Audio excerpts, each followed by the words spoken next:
Zavesa na jedini pravi 46. festival filmskog scenarija Gorki list spuštena je sinoć nakon dodele priznanja i gala večeri. Reditelj Srđan Dragović ovu nagradu dobija treći put.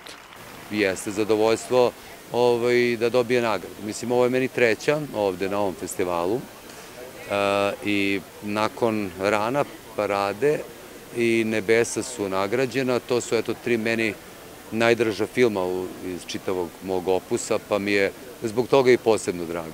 Prvi dobitnik nagrade Marko Živić za najboljeg mladog glumca je Danica Grubački.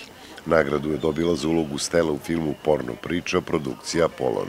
Ovo je prva filmska i prva na ovom festivalu, ako sam dobro razumela, i ovo je moj prvi film, tako da mogu samo da budem prezadovoljna i ne znam šta bih drugo rekla. Mnogo sam srećna, eto.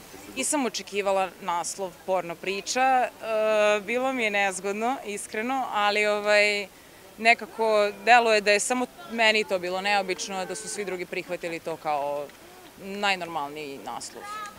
Prvi susret sa publikom film Porno priča je imao baš na ovogodišnjem festivalu u Vrnjačkoj Banji.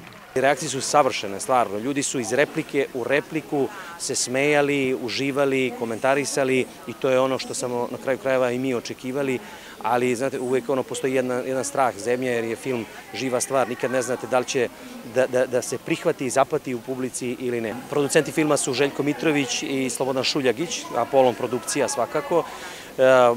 Platforma za koju sam ubeđen da će osvojiti prosto i region i da će imati svoj, i da već sad ima svoj potencijal i svakako svoj cilj.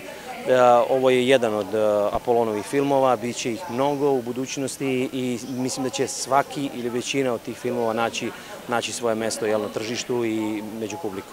Nakon prvog susreta sa banjskom publikom, film Porno priča započinje svoj život u bioskopima Srbije. Za televiziju Pink iz Vrnjačke Banje, Alen Knežević.